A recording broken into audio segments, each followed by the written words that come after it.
The following is a presentation of the Belly Up Sports Media Network. This is Haymaker Combat Sports. Here, coming straight from the source. Only with the real, they ain't here to dress it up. Sweet science, MMA, you can get it all from us. Trust, 5 stars cause it's live. And through the fight game, we can guide ya. Slick talking, putting them in caution. Passing all the goals cause the audio is awesome. What you waiting for? Spread the word, tell a friend. This the podcast where all of the discussion ends. When they start going strike for strike, this the show that'll tell you what you seen in the fight. They ain't playing on the mic, this a welcome to the show. Warm it up for the squad, Haymaker of the bros. I'm a bow wow, you can hear it from the pros. It's Haymaker Combat Sports, time to roll. Welcome back to Haymaker Combat Sports, powered by the Belly Up Sports Media Network. I'm your host, EJ Reed, joined by my fellow hosts, Aaron Admire, Steve Johnson. How's it going, fellas?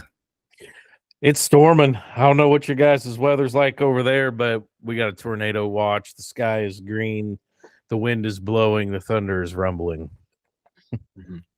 From what I saw earlier, this was much earlier, like 6 or so. It was bright and sunny here. I don't know if that changed, Steve. I hadn't had a chance to peek out there. Not at all. It's a pretty nice day today. Yeah, we had a real nice day today. I mean, it was 81 degrees, sun was shining, and then about an hour ago, this whole mess blew in. So if I take off running, it's because the tornado sirens are going off. Well, let's hope that we don't have a tornado emergency in the middle of our recording. That'd be a sad thing to see. Admire scrambling to try to avoid a tornado. That's right. Crazy, man. We're only like 2 hours away from you, and how drastic of a weather change it is if you just go a little bit more west out there. Yeah, it usually the storms blow across Kansas, and once they get to this Missouri border, they kind of move northeast. So you guys don't get a lot of stuff over there because you're directly east. This stuff it moves north as it goes through here. That's crazy. So do you have like a cellar or something you can get in if a tornado passes through? I got a basement. That's what my girlfriend said. She said, just go in the basement if it storms like that. Well, in my basement, I have giant sliding glass doors. Like, if things are flying around, that's a kind of a hazard. So I guess my best option is go in my garage that's downstairs. Yeah. I guess since it's like below sea level, or I mean underground or whatever. Yeah. So if something were to happen, just the top of your place would get messed up, but you'd be safe down there. Hopefully this old structure holds up if something happens. That would suck though. What would you do? Like if you just go upstairs and the whole thing, you're like the whole top of the house is just taken off. You're like, oh well. I mean, I rent my house from my parents, and they got insurance on it, and I have renter's insurance, so everything's covered. It's just a pain in the ass. Yeah, I mean, like you said, it'd be more so a pain in the ass. Like you gotta go somewhere else while your place is getting repaired. That's like months. Yeah, and I got a new car last week. Oh yeah. So my new car, I got a Jeep Grand Cherokee. It's in the garage. My old Jeep Wrangler sitting in the driveway. I took the insurance off of it to put on the new car, so it's sitting out there with no insurance. I'm like, great, like it's gonna get smashed. So you're a Jeep guy, huh? It just turns out that way. I mean, I got Grand Cherokee, Wrangler. Before the Wrangler, I had a Cherokee. My girlfriend's got a Cherokee. Yeah, we rock Jeeps around here. Yeah, one of my friends, his family were Jeep people. It had like a Cherokee. What's that? It was like one almost looked like an SUV, like a modern SUV. I can't remember the name off it on the top of my head. The new badass one is the Jeep Grand Wagoneer. Okay, I don't think I've seen that one. It's like Jeep's version of an Escalade. It's like $90,000. Gee, if I pay something for that, it may have like a bed and breakfast inside of it. It's nice. Crazy. They're nice as shit. That's crazy. So what are you gonna do with your old one? It's on the marketplace for sale. If anybody listening wants to buy a Jeep Wrangler, 17 grand, and it's decked out. I remember the Wrangler, it was giving you fits at one point. Yeah. I put a lot of work into it, just changing out all the little stuff that was going wrong, brake lines, seals, and stuff like that. But it's all straightened out. I've been driving it every day for a few months and no issues. So it's all good, but got a sweet deal on this Grand Cherokee I couldn't pass up. What's up? Unless you're a car person, cars are one of those things that like you don't pay any mind if everything's going well with it, but when it's messing up or giving fits, it's like it just messes up your whole day or week or month sometimes. Nothing pisses me off more than a check engine light. Oh yeah, those are the worst. But maybe we could do another podcast on just car problems. That'd be fun. That sell tickets. But let's talk about some fighting, fellas. So I looked down at my phone. I'm like, it's almost May. I'm like, I know it's the Canelo fight this weekend. And I took a look at the calendar. I'm like, oh shit, it's a UFC pay-per-view this weekend. I guess we got to do a show on this. And that's when I hit up Admire and I hit Steve up too. Like, this kind of snuck up on it, didn't it? Yeah, I think all the hype was behind the UFC 300, and that's what I was thinking about. And then this would just come out of nowhere. Like when you messaged me, I was like, "What are we having a podcast about?" Like, yeah, UFC 301 is here. That's crazy. Like, I was just at your place Thursday, Steve, and we were talking about this weekend's fight, but I don't even think you mentioned 301. Yeah, totally went over my head. Man, when was UFC 300? It was in 2 April, weeks right? ago. Yeah, Was it April 9th or something? So they skipped the weekend, and then they had a fight night this past weekend. So I guess it's been like 3 weeks, but it doesn't seem like that. April 13th. It was April 13th, so like 2 weeks ago. Yeah, this past weekend would have been 2 weeks, but then it'll be 3 weeks in between. But for some reason, it seems sooner than that. It doesn't seem like 3 weeks have been in between. But hey, that's life. It moves fast. But before we get into the card, let's go around and talk about some news stories inside or outside of the cage. And Admire McGregor popped up in our news feed again. What's the scoop on that? Yeah, so the big Bare Knuckle Mania 4 was this weekend, and Conor McGregor was there, and he is now part owner of Bare Knuckle Fighting. I think that kind of helps prove what we've kind of talked about, that it's going to be big. Like, it's a growing sport. Like, a lot of people are tuning in, and to catch somebody like McGregor wanting to invest in it, it's a solid thing. Everything he's invested in, has been a success. So he's part of that. I don't know. Maybe one day we'll see Bare Knuckle move over to like the UFC network, or maybe get more mainstream. I personally still think it's too violent for the mainstream ESPN right now, but I think, kind of like Masvidal's little fighting circuit, they show it on UFC Fight Pass. I think you would probably see Bare Knuckle on Fight Pass one of these days. I can see that happening. Go ahead, Steve. It's crazy. Say Bare Knuckle. I think I saw the event in between 300 to where Luke Rockhold fought against somebody in Bare Knuckle MMA. Where they have that.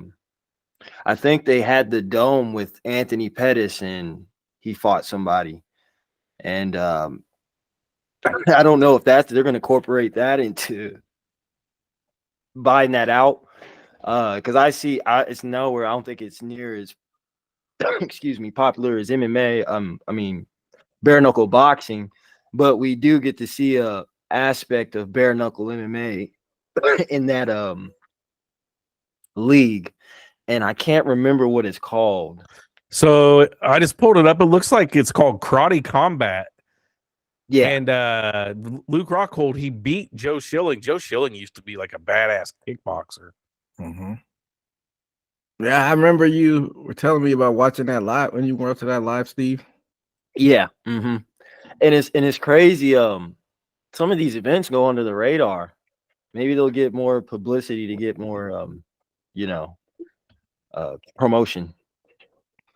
Well, yeah, that karate combat event that you're talking about, it was in Abu Dhabi, I think. I mean, that's kind of a big deal going over there and fighting. Mm-hmm.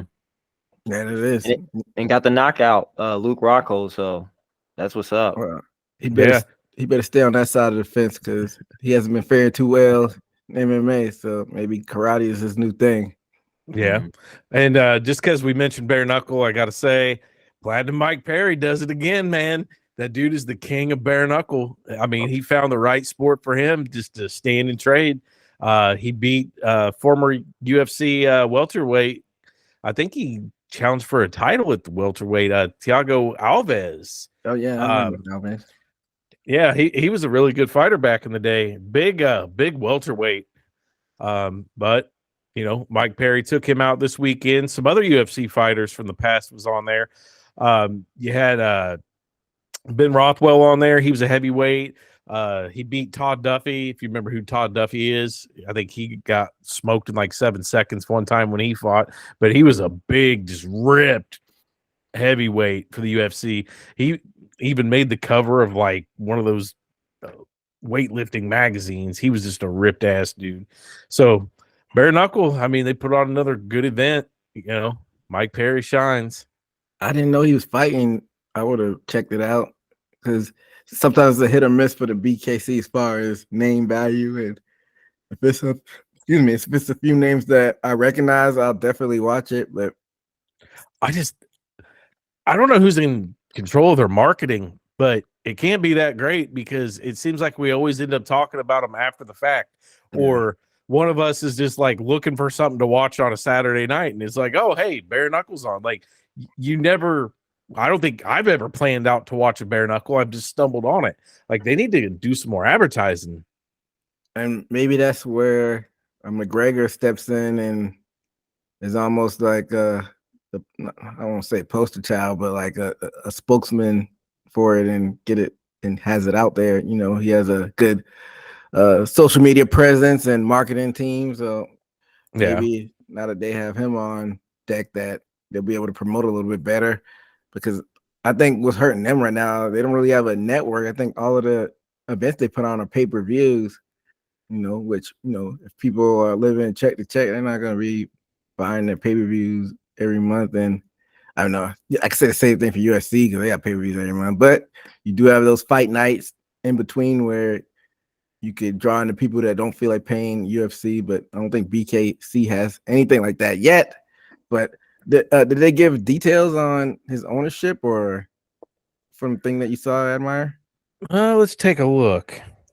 Because that's definitely intriguing. I mean, you know, McGregor, he's got the money, so you would think that he would invest in some type of sports league or maybe even like a soccer team over there in Ireland because, you know, he's got the pockets to do it. So I think this probably is his first foray in something like this, if I'm not mistaken. Yeah, it doesn't give really details, but it does end the article with the partnership will expand the reach of bare knuckle fighting with McGregor's ability to promote and will likely help them become a destination for fighters. So, it's they're you know, using him as a marketing tool, which, you know, I'm not mad at it. I mean, I've watched one of those cards and he came out, but not in an official capacity. So maybe him actually promoting it will take it to another level. I mean, it take it to even higher level if he was actually fighting in there, but we know he's signed to the UFC. Yeah, it's definitely not a bad move. You gonna say something, Steve? No, I was listening, but I think it's a good move, and I don't know if it's because of Hollywood culture but I don't know if in the European culture it's bare knuckle fighting is popular over there, and maybe that was a good move for him to have European eyes on this market also. Yeah, for sure. I agree with that. I think even Michael Bisping like started his fighting career bare knuckle over in England. I know it's real popular around England, Britain, Ireland, things like that. So that is another aspect of it. True. And going back to something you said earlier, Admire, is it that more violent than MMA, or is just the visuals make it look more violent just because there's no padding, it's easier to bruise up? Because I feel like MMA, I mean, you have a chance to get your bones broken from getting put in a Kimura. Yeah. But I mean, to the public at large, I think watching bare knuckle seems more violent because all it is hitting in the head. I mean, you're punching bare knuckle. Every fight, almost every single fight, there's blood. Luke Rockhold, we just talked about him. I think in his bare knuckle fight, he lost a tooth or something. Like it's to the average person, it's going to be pretty violent. They don't understand the ripping limbs off and how many broken legs we've seen in the UFC and stuff like that. But eventually it'll get there, but I don't think the world at large is ready for bare knuckle to go on ESPN at prime time. So will they get to a point where they ever get ready? We could just keep saying that forever. I think so. I mean, it's not going to happen overnight, but I think that even with McGregor doing this, I think you're going to see a lot of people leaving MMA to go do this. Because if you look at the UFC, some of the Bellator guys, their bread and butter is standing up fighting. Could you imagine Alex Pereira, if he loses, if Alex Pereira gets taken down and submitted a couple times, he can say, I'm going to go to bare knuckle where I can just stand up and do my specialty, and there's a lot of fighters like that, that stand up is their bread and butter where they can just go in there and trade. Look at a Nick Diaz or a Nate Diaz. Like, they don't want to get on the ground and fight, even though they're good at it and they're, good at jiu-jitsu. They'd rather just stand and trade. And there's a lot of people like that. So I would expect to see a lot more people making the move over to bare knuckle. But if you're Pereira, wouldn't you just go to regular boxing instead of going to bare knuckle? Just like you said, it's probably more better on the hands, at least. Like I said, visually it looks bad, but I mean, see, like boxing would get him more eyes than going to bare knuckle and more money. A guy like a Pereira. I don't know, because using Mike Perry as the example, would Mike Perry do good in boxing? Probably not. But he just goes in there and slugs in bare knuckle and does good at it. There's going to be I would guess there's going to be a big shift sometime of MMA people that make an exit from MMA and they're going to branch off to bare knuckle or boxing. Yeah. We've already started to see some of that with, Ngannou and a lot of the other UFC fighters that went to boxing. I mean, even Anderson Silva had a boxing match last year. I'll be quite honest. It's like, I don't watch bare knuckle fighting. I know some stars that didn't transition from MMA to that, but I can definitely see MMA fighters transitioning very well to bare knuckling, because to me, I feel like most of the viewers already, like you said, at a night that people aren't nothing to watch on Saturdays, turn on bare knuckle to see a UFC fighter, which is only the reason a lot of times I watch a bare knuckle fight. And so I agree with I agree with transition if they get popular enough fighters, which, like we talked about, Conor McGregor is now incorporated with that. We're going to start seeing a transition, especially say ways out for those B level or C level fighters. And like, hey, I might as well go bare knuckle. I'm getting paid as a low level fighter, not even ranked UFC fighter. Right. And I just pulled up the payouts for this last weekend. And I mean, it's not horrible. Mike Perry made $600,000 for one round. Wow. I mean, the smaller the roster, the more you could pay out. So that probably plays a factor in there. But that is a nice payday. You saying he got paid $600,000? Thiago Alves, I mean, you haven't heard his name in how many years? And he made 200,000. Yeah, that's more than the UFC are paying a lot of their fighters. So I think wherever the money is where the fighters will go. So until BKFC could catch up as far as like where the name value is at where some of these UFC fighters and they could pay him as much as boxing can, then I think, like you said, they would go there, but the money has to be there. Because right now, I think Pereira 300 put him probably on a different level as far as name value. Maybe not that much, but definitely got more eyes on him since he cashed like 2 million for UFC 300. I guess is that including pay-per-view points, I guess. I don't know if that's points involved because it was the payouts that they released that night, and I think he was at 2.2 million. So that's probably not pay-per-views included. So that's bigger than what I've seen anybody get paid out recently.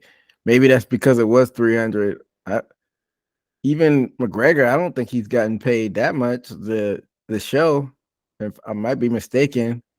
I'm thinking, I know like after like pay-per-view points have been calculated, I think he banked somewhere in the tens as far as getting paid from the UFC. Yeah, that's like one of the bigger payouts I've heard, actually. I don't even know if Jones has made that much. Well, Conor McGregor, he made 5 million for each Diaz fight, 4 million for Jose Aldo, 3 million for Chad Mendez. So is that after pay-per-view points though? Doesn't say. That's the biggest thing. If that's after pay-per-view points, then yeah, but if that's before, then yes, pretty big. If that's before the pay-per-view point. But I think you might be right. I think that might be before the pay-per-view points, because I want to say he got paid in the tens for after the pay-per-view points for Habib. Yeah, something like that. Well, yeah, I mean, I'm all about the fighters getting paid. They're the ones going in there, risking their health and their life. Getting CTE. Yeah, exactly. So, yeah, I'm curious to see how this BKFC move works out in the long run, bringing in McGregor to promote. So we'll definitely keep our eyes on that. But moving on to this next story, I don't know if y'all saw this. Amateur MMA fighter sues Nate Diaz over that altercation. And I'm pretty sure we talked about that on here. It was like a year ago. Yeah, is that the guy that he got in a fight with outside the club or something? In New Orleans. Yeah. So during that scuffle, Diaz was arrested and charged for second-degree battery, and this happened in April of 2023. So that's like literally right when we started the show. So we may have not caught that story, and that's when he choked the guy out. And yeah, that's been a year. You would think that a lawsuit would have been in motion way before that, but they're saying the guy is now finally pursuing a civil suit for both physical and emotional damages. And this guy is an amateur MMA fighter. So is this like a pansy move on his part? If you're an amateur fighter, you're gonna sue somebody and that's your profession? I'll start over you, Empire. I think it's a money grab because if I remember this one correctly, the guy was taunting him and messing with him pretty bad. I think the reason that it wasn't really blown up when it happened was because I think everybody kind of agreed it was self-defense. I think the guy was instigating it, trying to get him to do something. And you know, with Nate Diaz, if you're doing something like that, he's going to do something. Like, he's not one of the fighters that holds back. Like, he's really street. He's about that life. You keep, poking him, he's going to do something. But as far as the guy being an amateur MMA guy, he knew what he was doing. He just trying to money grab. So before I get to your thoughts on it, Steve, it also said the guy claims he suffered severe injuries to his head, neck, and brain. I mean, how can you even assess if you have injury to your brain? Well, yeah, exactly. And if you're an admitted amateur MMA fighter, you have damage from before. Like, you can't place the damage on one specific incident. So he's not going to get anything. Like, he's probably looking for a settlement, and it probably won't even happen. And to also add to that, he's trying to seek damages due to suffering, mental anguish, and loss of enjoyment of life, psychological distress, medical expenses, loss of income, and earning capacity. Sounds like a bunch of legal jargon to me. I don't know. You might be right. It might be a money grab. Yep. I mean, so he's saying that he lost income and earning capacity. If you're an amateur fighter, you're not making money. So I guess he's saying his day job. I'm sure he has a day job. Yeah, he probably missed work that Monday after getting his ass kicked that weekend. But I mean, the guy probably didn't even want to do this. Some lawyer probably found him and said, "Hey, we're going to sue him and try to get you this money. You got to say this, this, and this." Like, that's probably why it took so long. It's stupid. Ambulance chaser. Yes. Steve, what are your thoughts on this?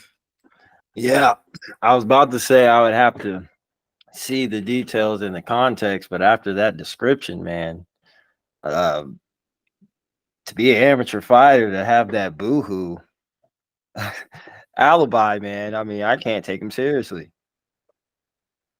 Yeah. Well, what about it? Can't you take seriously, Steve? He's a fighter. And that stuff. You know, I lost, you know, what do you say? I almost said the lack of life, the lack of happiness, or whatever he said. That's crazy. I never heard that. Yeah. Court. He said the loss of enjoyment of life. Loss of enjoyment of life. So while he's I'm gonna sue my job because I have a loss of enjoyment in life. I was about to say we all got a court case. Then we all got ups and downs as a human. Loss of enjoyment of life. You better figure it out then. While he's at his like local Panera Bread, he has in flashbacks of Nate Diaz choking him out. Man, he can't even enjoy his bread bowl. Wow. He deserves millions of dollars. Pay this guy out.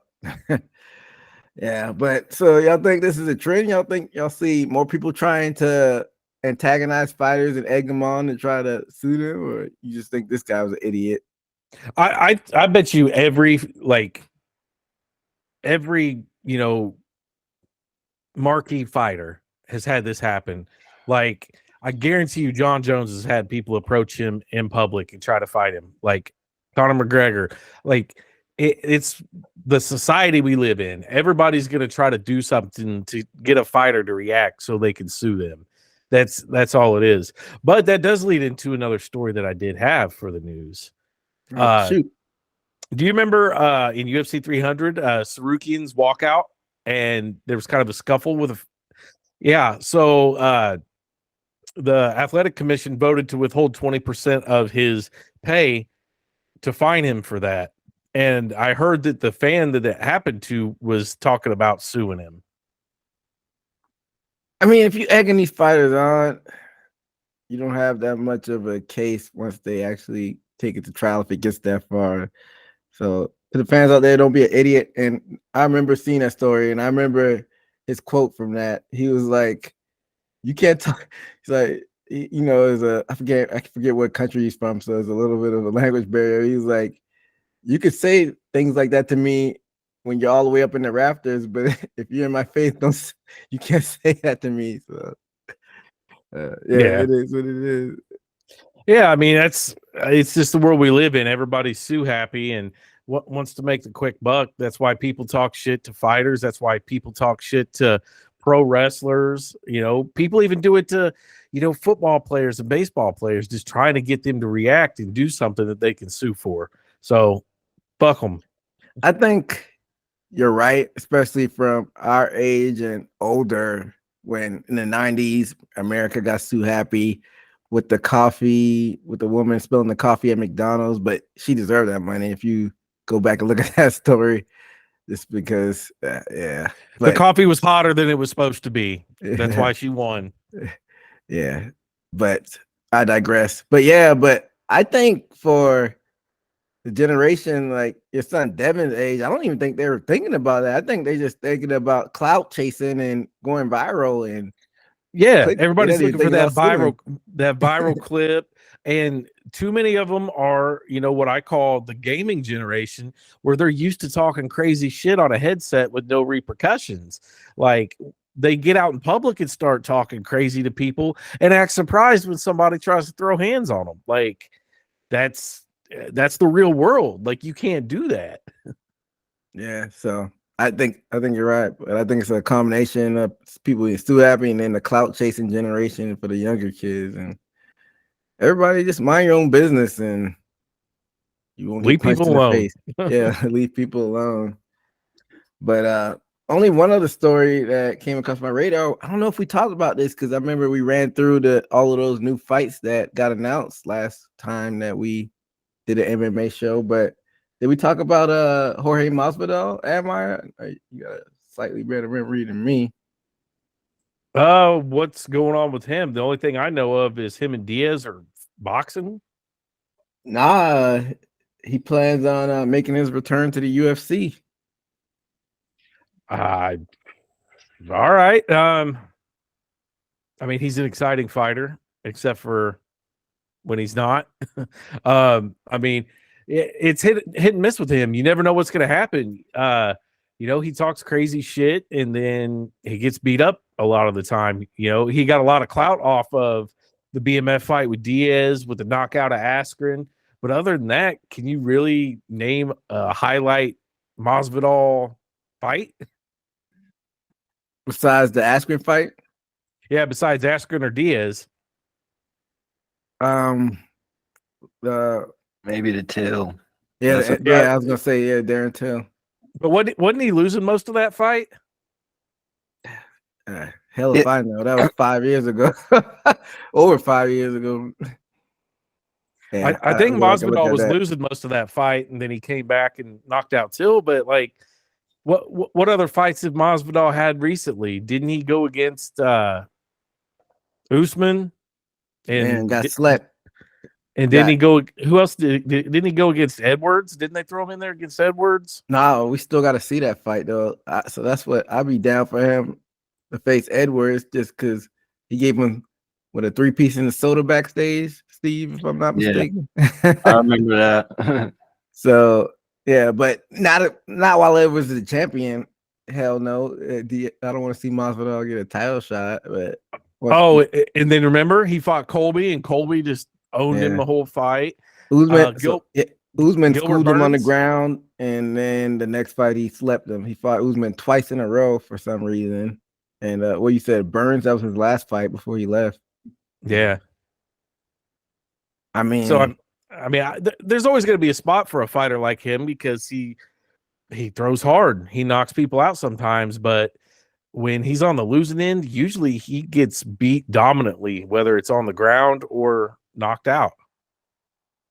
I mean, I'm all about star power in some instances because UFC is lacking star power on some of these cards, a card that we're going to talk about shortly. So, like, if he were co-headlining this card, he could do that easily. This card is coming up weekend.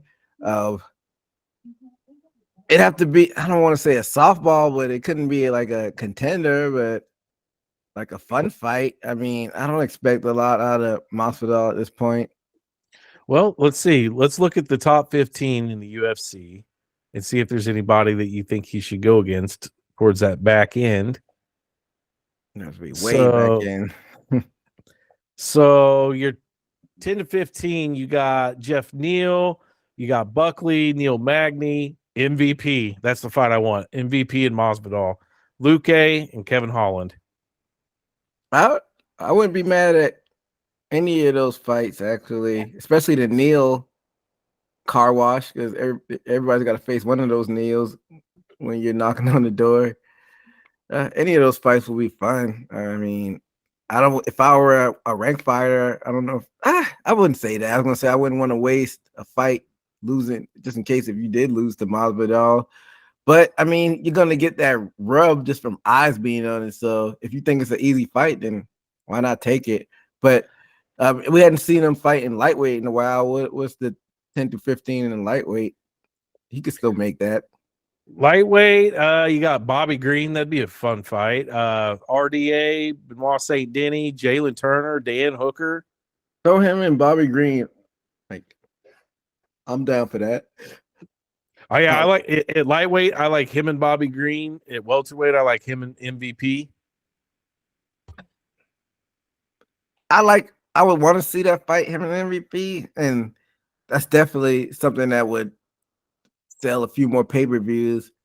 But MVP doesn't have a lot of time on the clock. I want to see how high he can get as far as competition before you start throwing them in fun fights like that. But you got to think, Masvidal retired after losing to Burns, and he came off fights with Covington and Usman. I mean, so he was ranked. Masvidal was ranked top 5 when he exited. No, was he? He would have to be to have those fights. I mean, he was getting some of those fights based off a name, but you're probably right. He'd have to be at least top 7. But that was a year ago. Things have changed. So I get it. Like I said, I would be down to watch him at MVP, but I want to see one more fight where MVP gets a top 10 guy before you give him like a kind of a circus fight like that. It's not a complete circus fight, but Masvidal's 39. He don't have a lot of time left either. Yeah.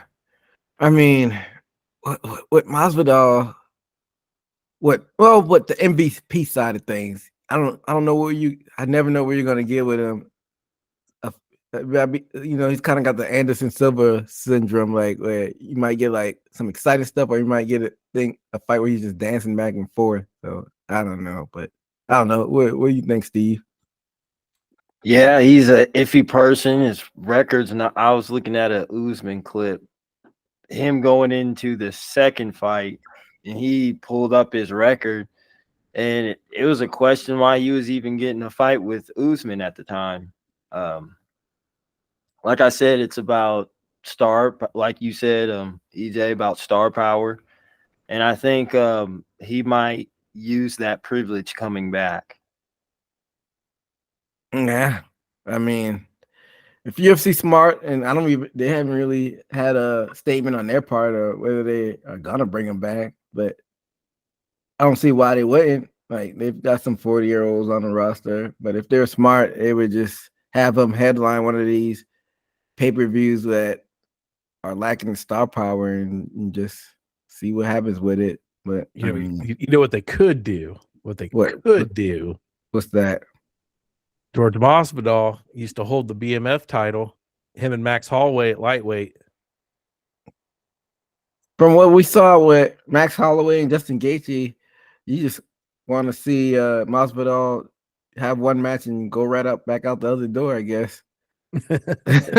Yeah, I think Max would probably take him. But that's a great storyline that you have the first BMF title holder going against the current one. Plus Max, who's, a natural 145er, Masvidal, who spent most of his career at 170, meeting at, a weight class that they're not really in. You got a lot of storyline there and a lot of ways to hype that up.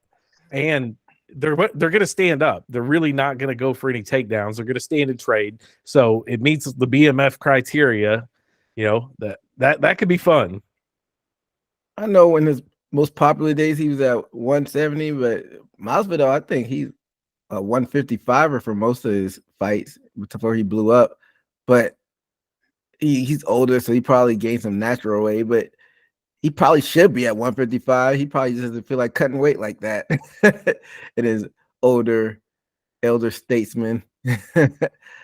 But yeah, I wouldn't mind seeing that. You got a little gimmick going on with BMF title holders. I mean, technically, Usman should be a BMF title. He beat the guy who had the first one, but for some reason it wasn't on the line. But I digress. But, well, if you follow that line, and then didn't Colby beat Usman? It's Edwards that beat Usman. Head kick. Oh yeah, that's right. So technically, it should be. I was trying to follow the belt. So that technically means Edwards Edwards is would be. it's still a BMF. Hand him his belt.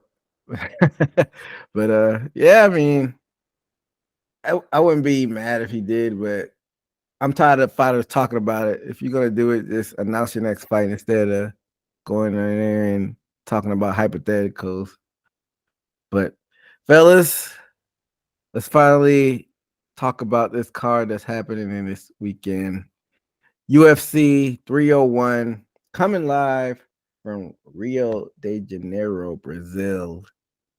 And like we talked earlier in the podcast, not a lot of hype behind this card because they just had UFC 300 come a few weeks before this.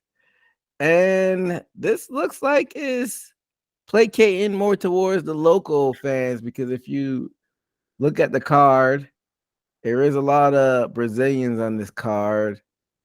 So, do y'all think that they're just trying to sell tickets to this one and they're not really worried about the pay-per-view buys? Because on first look, I don't know how much pay-per-views they're going to sell off this one. So, I guess are they just trying to get hype from the local market and focus on that? That's what I think is just they're throwing a bunch of their local guys on it, hoping for a big turnout at the show. Not really worried about the pay-per-view buys. We're kind of conditioned to it. There's a fight, a UFC event in the United States once a month at least. They go to Brazil often, but not as often. So they know they're going to sell that out and they're going to do good there. I don't think this is a card meant for casuals. This is the diehard fans. This really, to me, in my heart of hearts, this could be a fight night. Steve? I think it's all right. As far as, having some cards that have been boo-boo in the past, these fights aren't as bad. Like I say, we'll go through the card, but like you said before, I think locally they might be bagging on that because I think over there in Brazil, I think Jose Aldo is a star. And I think that's what definitely they may be bagging on. Plus, for what it is, you got a few people on there that I think people would look on, would be looking for, even for locally. You still got stars on there that we would recognize, and even casually and for a fan, I think we would enjoy this card. So, going back to like the TKO side of things, I'm guessing that it's a lot of synergy going on with the WWE side of things and the UFC side of things. And I know both of y'all don't keep up with wrestling, but you have a lot of fans on the WWE side of things. When they do these overseas shows, they have like cards that only have like 5 matches on it, and you have a lot of online fans complaining that they're just mailing it in just because they know the overseas fans don't get it over there a lot, so they're just banking on like ticket sales, and looks like one's bleeding into the other or the other's bleeding into the other. So do y'all think this is like a dangerous game to play to just bank on throwing something out there just because fans will buy it regardless? Yeah, what do you think about that, Amray? I think so. I think it is. I mean, it's give them something, and just keep the money going, keep their interest in. And then maybe they'll be back, later with a bigger card. I think that's all it is just to keep people interested. What do you think, Steve? And definitely feeding us good fighters here and there, but not intentions to stack every card with intentions. I don't know if that would be even possible if they could. Maybe you had to start forcing fighters to start fighting more often to get that done. Yeah, I mean, I don't know what the solution, but maybe that'd be a start to get the ball rolling on that. But yeah, am I? When do you think where fans would get to a point where you see the ticket sales the decrease on because they know they're getting a bullshit card? Would that take years down the line for you to see like a trickle down effect in regard to that? I think so. I think it would take years for that to happen because even, you've been to a UFC event here in Kansas City and it's always a half-ass card. It's not anyone ever loaded. I think the biggest fighter we've ever had come through Kansas City was Max Holloway. Yeah. But it sells out every time. It's because it's something. A little something is better than nothing, especially if you live in a place that it only comes every so often. So, just feed them peanuts and they'll keep coming. And speaking of Missouri cars, there's going to be a fight in Missouri next week, UFC Fight Night, or actually it's a UFC on ESPN card. Derek Lewis versus Rodrigo Nascimento. I plan on probably checking it out. I know you're a little bit farther from St. Louis, Admire, but I was looking at tickets, and you were talking about the Kansas City card. I'm pretty sure the tickets are doubled on what I paid for that Kansas City card. I don't know if it just because during Kansas City, COVID was pretty much over, but still, things were people are slowly but surely starting to go out. And man, I don't know. Like if I go back and look and the tickets don't go down from what I saw, I don't know. I might be on the fence because it was crazy. I think nosebleeds were somewhere in the mid 300s or something like that, which is absurd. I'm almost positive I didn't pay that much for Kansas City, and I got a lower level bowl seat for Kansas City. So, I mean, where are they having it at in St. Louis? Where the Blues played, Enterprise. That's not the same place that we went to the Royal Rumble, is it? Nah, they had the Royal Rumble where the Rams used to play. That was the Dome. Scotts Trade Center. Yeah, that was the Dome where so that holds like 70,000. So tickets weren't gonna be absurd there just because they got to fill that out. But this there in a smaller arena with probably like 18,000. I don't know, man. If those tickets don't come down a little bit, because I know it's probably all second buyer market that I was looking at, but still. Cheapest tickets available through Ticketmaster right now are $125. Okay. Section 313. That's about where I sat when I went and watched the Blues play. It is pretty high up there. It's about the highest it goes. Yeah, so I don't want to catch a nosebleed up there. So we shall see. I guess that's a week out, man. That's sneaking up on me as well. So we shall wait and see. But let's actually get into this card, fellas. So like we always do, let's start with the early prelim card. This is on ESPN 2. We had at flyweight Alessandro Costa versus Kevin Borjas, and most of these are Brazilian fighters, so I will probably be botching a lot of these names, but I'm gonna try. At lightweight, we have Ismail Bonfim versus Vink Pichel. At women's flyweight, we have Dion Barboza versus Ernesta Karakate. At lightweight, we have Marcia Ruffy versus Jamie Malarkey. And top that one off at early prelims, we have lightweight Joaquim Silva versus Draka Close. Will y'all be tuning into these early prelims? Probably not. I'm probably going to watch the whole thing on replay. I'm going to the races Saturday, but Drakkar Close, that one sticks out to me though. Pretty exciting fighter, has quite a few wins in the UFC, been around for like 8 years or something like that. Last couple wins, I think he had a KO slam and a couple TKOs. So exciting fighter to headline the early prelims. What race you going to? Up here, north of Kansas City. There's a place called Osborne. They got a racetrack where they do drag races, and they got a circle track where they do the dirt track. On Saturday, we're going to the drag races. My girlfriend's brother has a drag car. That's what's up. Is he any good? It's fast. from what they tell me. I haven't got to see it yet. It's my first time going to see him race, but they say it's fast. Man, that'd be disappointing if you went there and he just got his ass whooped. And right? Yeah, she told me plan on being there late because they race multiple times. The more they win, the more they keep racing, all that. So she said you're gonna be out late that night. So all right.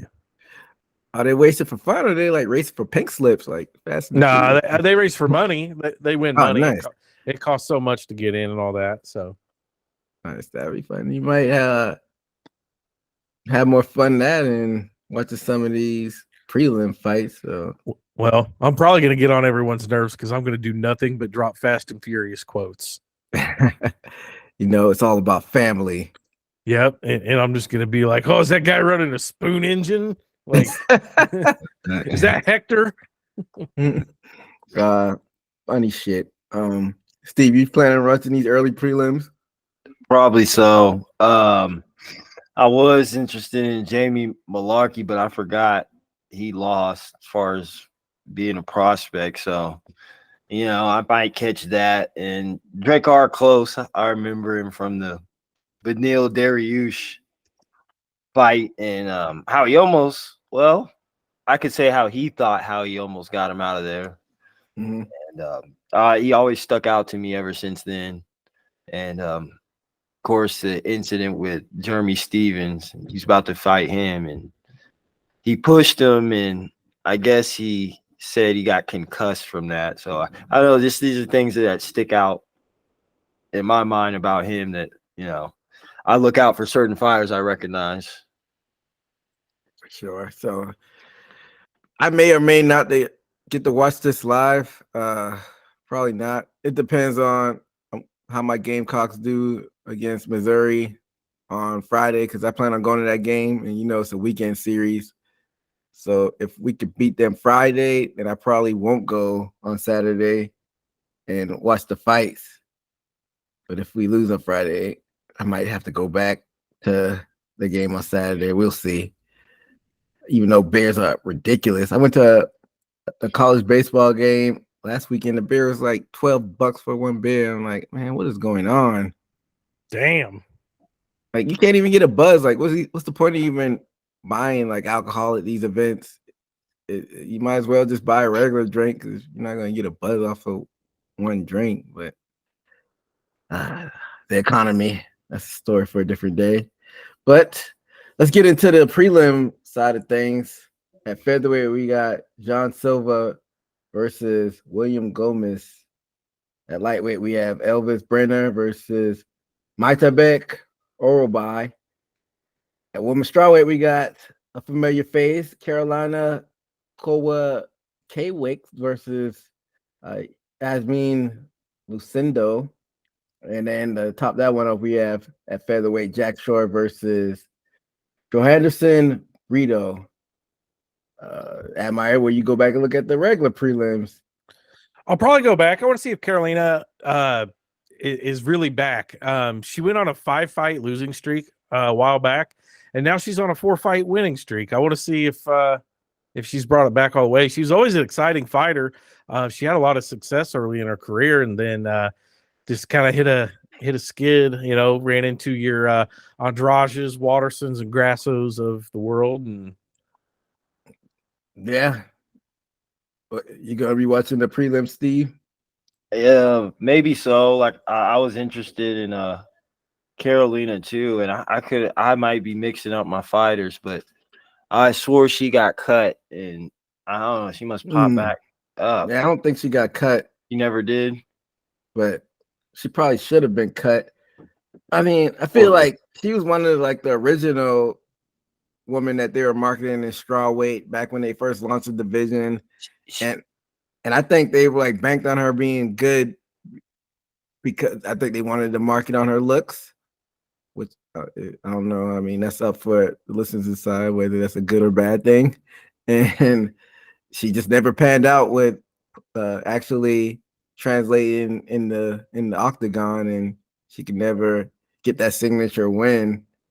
So I think that also I think they were trying to market her to be the kryptonite of Joanna Jacek at the time, I think, like her rival, if I'm not Yeah. I mistaken. mean, yeah, she's got a win. She had a win over Rose and got a title shot. So, Mm-hmm. but she And couldn't she get used over to that. always Yeah, she couldn't get over that Joanna hump. she used to always sit against the gate, you know. And I remember I first saw that. I'm like, oh, she's about to get beat up. She used to put her hands behind her against the gate when introducing her before the fight. Like she was very timid, but she had a couple rough fights. But like I said, I'm interested in what she can do this weekend. Yeah, like Amar was saying, 5 losses in a row, but now she's on a 4-fight win. I didn't even realize she was on a 4-fight winning streak. But Yeah, she's really under the radar now. man, maybe that's best for you to stay under the radar. You could sneak up on people. But yeah, I'll definitely, if I don't watch live, I'll go back in, watch those prelims. But fellas, let's get into this main card. So on the last show, I forgot to reel off what the records were after 300. So Admire is 17-11 after 300. Steve has some catching up to do. He's under 500. He's 13-15. And I have now caught up with Admire after 300. I am 18-10. So y'all have to catch up if you don't want me retaining this old belt over here. It'd be fun if somebody else won it. I'm giving y'all opportunity. I'm letting you hang in there, Admire. So it's up for you to keep up. Let's talk about the curtain jerker on this one. At middleweight, we have Paul Craig versus Kyle Bohio. Paul Craig is an interesting fella because he's been a mainstay at that middleweight division. I mean, he's got wins over Jamal Hill, the former champion, and Shogun Rua. I mean, it was an old Shogun Rua, so take that for what it's worth. But I mean, besides the Jamal Hill retroactively looking as a good win, he doesn't really have a lot of signature wins. He's got a loss against Johnny Walker, a loss against Brendan Allen recently. Basically a gatekeeper. So I'll start off with your prediction on this one, Amar. Yeah, Paul Craig, he's lost like 3 of his last 4, something like that. I don't know how to pronounce the other guy's name. I think it's Chao, Caio. From what I've researched, is Kyle. I'm probably bumping that up. Yeah, and then I heard of people pronounce his last name differently, so it is what it is. Yeah. So yeah, that guy hasn't lost a fight in like 10 years. Been in the UFC for a handful of fights. He's done well, so I'm taking him. I'm not taking Paul Craig. I'm taking Brahalo.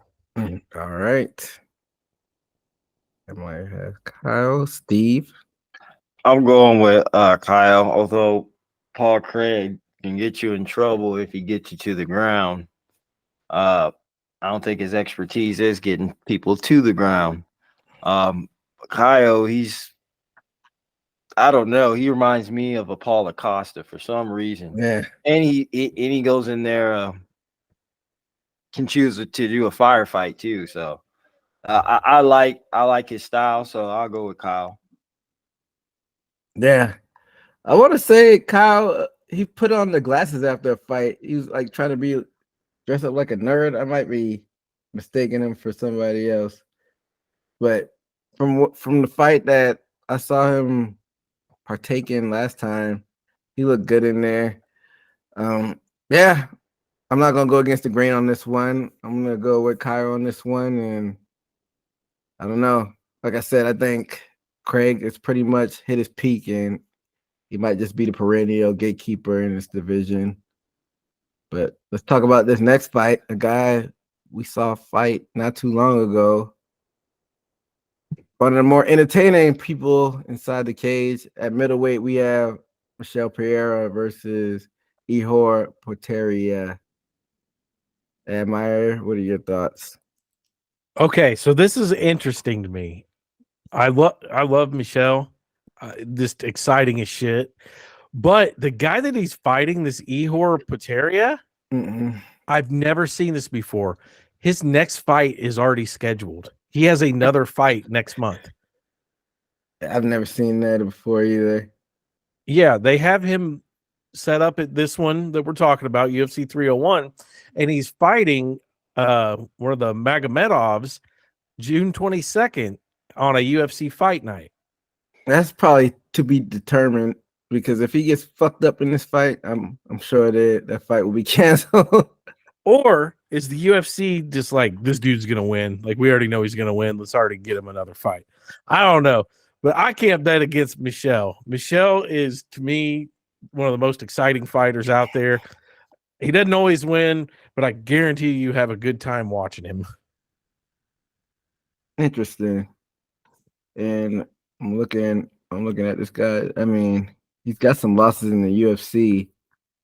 Poteria. Yeah, I don't know. Before I make my pick, what do you think, Steve? Yeah, I would go after Michelle, because I'm looking at his past fights, and he lost against Ulberg, which I recognize his face. He's a pretty good striker, and if he lost against him, he might get surprised easily from Pierre with his crazy, unpredictable attacks, jumping knees, and I think the odds are is for Michelle, just from seeing who he lost. Is what I'm going off of.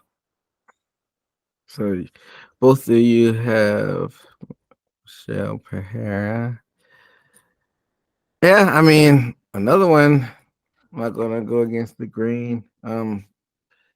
This is not like a technical pick. I'm not breaking down the X and O. I just think Pereira is just gonna have the adrenaline from that home country crowd, and he's gonna try to go crazy. And he's been sneakily on a 7-fight winning streak, so that's nothing to sneeze at. It's hard to get wins, but winning is contagious sometimes. So I'm gonna go with Pereira as well. They get the win. And I'm gonna go off on a limb and say he will finish him maybe second round. And I may come back and regret making that pick. He might get finished himself, knowing with Michel Pereira, but should be exciting to watch. Let's talk about this next fight. In the light heavyweight division, a mainstay in this division, a former title contender, Anthony Smith, the Lionheart, going up against Vitor Petrino. Admire. I think Anthony Smith is on the decline still. I think he's lost 3 of his last 4. He made it up there towards the top and just kind of rapidly coming down. Now, this Vitor, I don't particularly remember any of his fights, but researching him, I found that he's on like an 11-fight win streak, has 11 fights. 8 of them are finishes. Yeah, so it looks like he's carved out of granite too. I mean, but no muscles don't when you fight.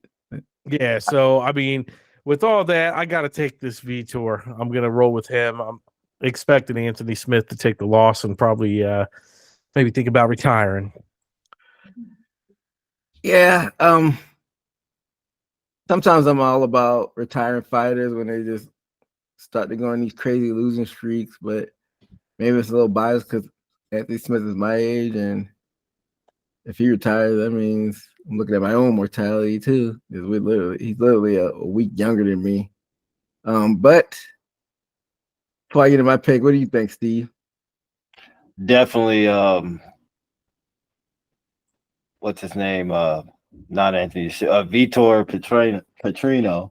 Mm-hmm. I lost faith in Anthony Smith. I feel like he's at every opportunity to stay prestige after that John Jones fight, and he's just been on the decline. He's on the top of the top 10, and although all the fighters take pride, I feel like, to be in the top 15, I think there's another layer, which is the top 10, to where I think where he keeps his pride out, to where if he loses it, he's about to get kicked out of that. Because I know true fans, they know when you get top 10, they give you those fight night promotions. You get promoted more, and as soon as you get knocked out of top 10, you don't get those special fight night introductions or in documentaries. You kind of be on the back burner unless you're a special fighter. And like I said, I think he takes pride in that, and I think he'll be I don't want to be, but stuck to desk duty. Yeah, I mean, yeah, he might have to just go off into the sunset and just be on that commentary team and that team that gets you hyped up for the fights, the pre-fight show or the post-fight show. But Emma, I know you usually have the odds on you. What are the odds in this fight? Let's take a look. Because I could see Smith being the favorite still for some reason. Let's see. I could see it being a pick'em too. We got all the way down. We've got Anthony Smith is the underdog at plus 390. Well, that pretty much seals my pick. I got Petrino on this. Even before I found those odds, I had Petrino just because on that crazy win streak that he's on.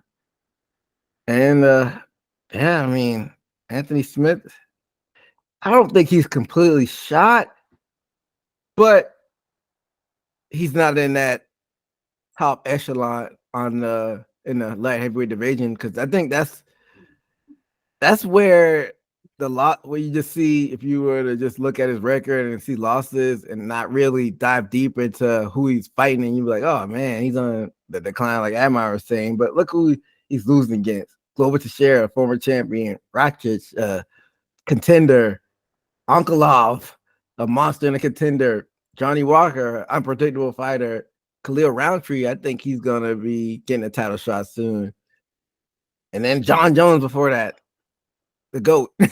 So it's not like he's losing to bums. He just has been fighting high level of competition because he's always like hovering around that top 5, contention line. But I think if he wants to continue fighting, if he were just to be a gatekeeper and fight people top 11 or lower, or even maybe unranked fighters, then he could fight for another 5 years easily if he wanted to. But he's a prideful guy, so I don't know if he wants to go that route. But with that being said, he's going against a Brazilian in Brazil, and that's a different animal. And like I said, this guy's been on a crazy ass streak, so I'm gonna take Petrino as well. So we all got Petrino. Nobody's gone the opposite direction yet. I mean, it seems like we all been making the safe pick so far, but let's get into the co-main event. At bantamweight, we have Jonathan Martinez facing a Hall of Famer, former featherweight champion and legend in the sport, Jose Aldo. Admire. What are your thoughts on this one? To me, this is an easy pick. I'm going with Jonathan Martinez on this one. Basically, what I have reasoning behind that is he's on quite a long win streak. Younger fighter. Jose Aldo kind of had his ups and downs for quite a while. His last one, he did lose to Dovshili. He's had some losses in the past, Jan, Moraes, Volkanovski, things like that. I just think I got to go with the younger, fresher fighter. Okay. What are the odds on this one? On this one, it's pretty much a pick 'em. Aldo is a plus 114, Martinez minus 135. Wow, I did not expect it to be that close. Steve, what are your thoughts on this one? That's a good observation. Martinez is the younger fighter, and You look at his record, he's no joke. And I think I remember his fights. You know, he's a grinder fighter. So it's not an easy fight for Aldo. But I think Aldo can pull this one off, Okay. use his veteranship, and have something up his sleeves. Because he does have good reaction time.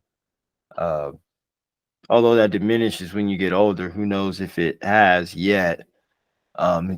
He was still pretty sharp when he left. He might still have it to still be up here, up to par with these younger guys. So I'll go with Aldo. So you're saying he's gonna be sneaky. So you think he sneaks and get the finish? Yeah, I can imagine Martinez will use all of his repertoire, you know, try to do takedowns. And I can see Aldo trying to sneak up the middle with a knee. It's just upsetting that Aldo doesn't use his leg kicks as much as he used to. He must have done something to his leg in a past fight where he's like, I probably took him 2 years to heal from a check kick, you know. So who knows? Okay, so Steve has Aldo. So, like Abba was saying, Martinez is the fresher fighter. He's the young, hungry lion, so to speak. I mean, he's not that young, actually. Now I think about it, he's 30, but still, he's younger than Aldo. Man, I'm still surprised that Aldo is able to get to bantamweight. I've been surprised ever since he made it the first time, and he's been making it for a while. Because everybody used to always talk about him going up to 155 when he was the 145 champion, how that weight cut was hard for him, but he was able to condition his body to be able to make the weight. But I haven't seen the violent fighter down at 135 like I did back at 145. I've seen him be more tactical, and you know, he has to conserve his energy more down there because of the weight cut. I don't know, man. I don't think the bright lights of being down in Brazil will affect Martinez, and I just see him getting the win as well and able to hush that crowd. I mean, because you know, going down there, not all the Brazilian fighters are gonna probably win, so it's gonna be some moments at this card where you're gonna get a hush the crowd moment, which is always funny and kind of awkward at the same time. Mhm. But so me and Admire, we have Martinez, and Steve is gonna pick the legend Aldo in that one. Fellas, let's talk about this main event. At flyweight, we have your champion Alessandro Pantoja versus Steve Erceg. And Pantoja, I want to say this is his first fight since beating Brandon Moreno, isn't it? Admire. No. He beat Moreno and got He beat the belt. Royale. He beat Royale in that fight. That fight was not memorable. I forgot about that defense that he had against Royval back in December. I don't know, man. I mean, this is definitely a card that they put a champion and they figured that it's going to sell tickets on the Brazilian. I don't know how much stock they put on Pantoja selling fights, but I think as far as like his hype and buzz, I think he needs to put on a memorable performance in this one. But what do you think about this one, Amar? Yeah, like you just said, his last fight was not memorable at all. And I almost feel like this is punishment for that because they're putting him in there against Steve Erceg. This is going to be Erceg's fourth fight in the UFC. He only has 3 fights so far. Erceg is ranked number 10. So he's that low. Huh. Yeah. So I feel like the UFC is like, okay, Pantoja, like you got the belt, like you need to put on exciting fights because that last one was a stinker.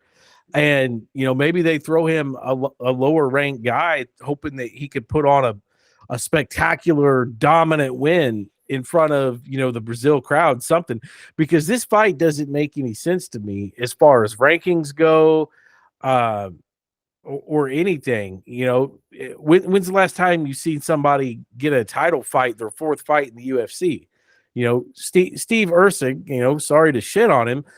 His 3 wins in the UFC were Matt Schnell, Alessandro Costa, and David Dvorak. Like people you've never heard of. Yeah, but if you did watch the match now fight, it was pretty impressive. He slept him. Maybe the UFC was trying to throw him a bone, but I'm just trying to play devil's advocate a little bit. I mean, possibly, but I mean, like even if you look at the rankings wise, him being ranked number 10, you got Tim Elliott that's ranked at number 9. That's been a UFC staple for years and has done the UFC favors by stepping in late in facing people. I think there's a lot more people deserving than Ursig, but I don't know everything that goes on behind the scenes. But as far as picks, I mean, I'm going with Pantoja easily. Your odds on this one, Pantoja they have as a -240 favorite, and Ursig at a +195 underdog. Before I pass to Steve, though, but remember when TJ Dillashaw fought for the title, and I don't think he was ranked, and he shocked the world. What about a scenario like that? When he beat Garbrandt? No, not when he beat Garbrandt. When he beat Barreo, not Barreo. Renan Barao. Renan Barao, yeah. I mean, he was ranked. Oh, he might have been like barely ranked. I think he was like top 15, or I might be wrong. I might be having revisionist history, but and then Anderson Silva got a title shot on his second fight in the UFC, or his third fight, one of the two. Yeah, but Anderson Silva also came from Pride, which UFC bought, and kind of had a history of being a top tier fighter, though. Like, I've never heard of Steve Ursig kicking ass on the local circuit. Brock Lesnar got a title fight like in his second UFC fight. Yeah, but these are all, I mean, they all had big names before the title fight. Ursig doesn't have a big name. I'm thinking because he just fought in March where he was still fresh and they just needed somebody to fill the card out. Because I'm looking and I don't see anybody like dropping out. I don't understand why they rushed this. I just think they wanted to have a title fight on the card. Yeah, probably just if you take the title fight away, then this is definitely a fight night card. So for them to be able to sell it as a pay-per-view, they probably said, "Hey, we have to get a title on here somehow." I mean, I guess that's what some of the lighter weight titles are for when you're in a pickle and need to put a title fight in there. But yeah, I don't know. Steve, what are your thoughts? Yeah, I'll be quite honest, man. I don't recall a Steve Ursig fight at all. So that shows, I don't know what, maybe this is one of those sacrificial cards where they know one or two of these out of the year they have to, depending on who's hurt or if they know they can't fill everybody in this year after having a big 300 card. This is a cool down one. So I feel like that's what this is. With that being said, who you think is going to win this one? Well, wow. Definitely Pantoja.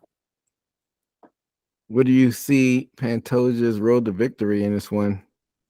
Basically his dominance is always grinding with his overall style.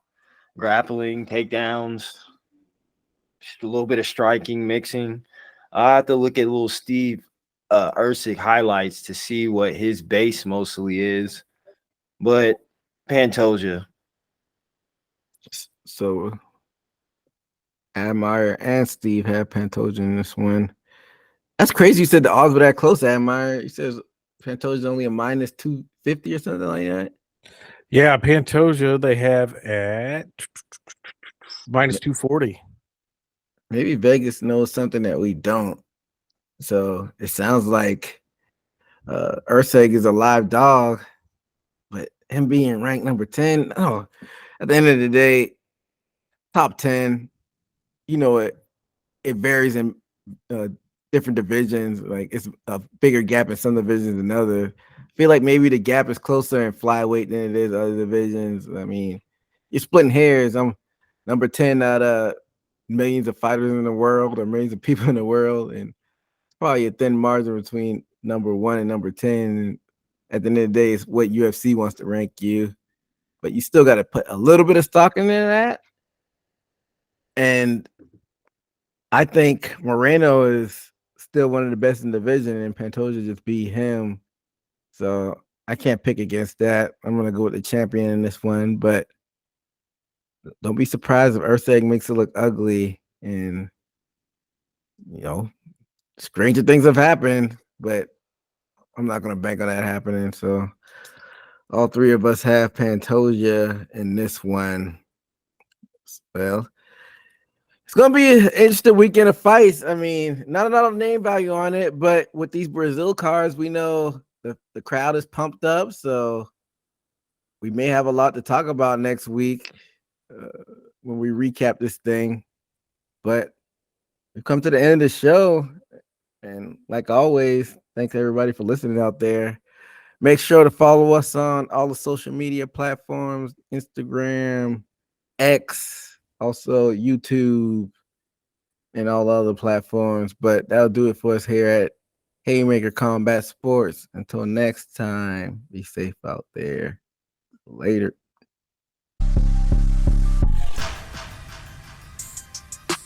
Hit the takedown, ground and pound, that was from the top. Heel hooking on one platter, leave you in the knot. Pound for pound, been the greatest, sitting on the top, man, I'm laughing.